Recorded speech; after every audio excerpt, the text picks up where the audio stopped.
বর্তমানে টেকনাফ উপজেলার প্রতিটি মাহফিলের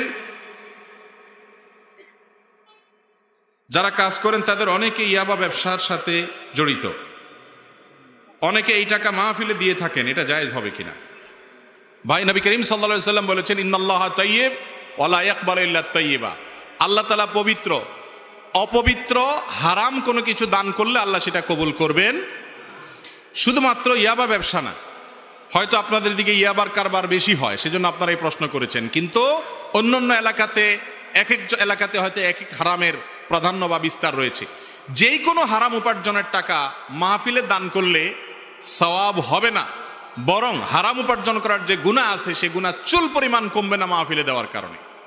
আমাদের অনেকে আছেন হারাম টাকা পয়সা উপার্জন করার পর মসজিদ, মাদ্রাসা, ওয়াজ মাহফিল, হুজুরদেরকে কিছু দান টান করে তারা মনে করেন কিছু দান টান করলে হুজুররা যে দোয়া দায়ী করবে এতে আমার কালোগুলা সব সাদা হয়ে যাবে। দুনিয়াতে কালো টাকা সাদা করার সিস্টেম আছে, আল্লাহ তাআলার কাছে কালো টাকা সাদা করার সিস্টেম। হারাম উপার্জন করার পর সেটা ফেরত দিতে হবে অথবা দান করে দিতে হবে যদি মালিককে খুঁজে না পাওয়া যায়। কোনো অবস্থাতে সেটাকে মসজিদ, মাদ্রাসার, ওয়াজ মাহফিলে দান করে হালাল করার সুযোগ, এবং ওয়াজ মাহফিল কর্তৃপক্ষের দায়িত্ব, মসজিদ মাদ্রাসার কর্তৃপক্ষের দায়িত্ব। আমরা হুজুররাও আজকাল, আল্লাহ মাফ করুক, টাকা পাইলে আর হালাল হারাম বাজ বিচার করি না।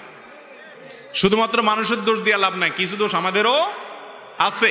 ওয়াজ মাহফিল যারা করেন, কয়জন লোক আছেন যে হালাল হারাম বাজ বিচার করেন? আপনারা যারা মক্কা শরীফ যাওয়ার সুযোগ পাইছেন তারা দেখছেন বাইতুল্লাহর যে কালো কিরাব ঘেরা যে বাইতুল্লাহ কাবা ঘর, এই কাবা ঘরের এক পাশে বুক পরিমাণ ওয়াল ঘেরাও দেওয়া আছে, রাউন্ড করা আছে, হাতিমে কাবা বলা হয়।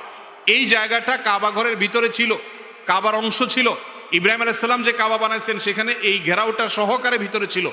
কিন্তু এই কাবা যখন আমাদের নবী করিম সাল্লাল্লাহু আলাইহি সাল্লামের দাদা আব্দুল মুত্তালিবের আমলে, তার নেতৃত্বে কুরাইশের লোকেরা যখন এটাকে পুনরায় নির্মাণ করলেন, পুরান হয়ে গেছে, ভেঙে চুরে যায় এবং অনিরাপত্তার কারণে তারা এটাকে ভেঙে আবার পুনরায় নির্মাণ করেছেন। নবী সাল্লাল্লাহু আলাইহি সাল্লাম ছোট ছিলেন তখন।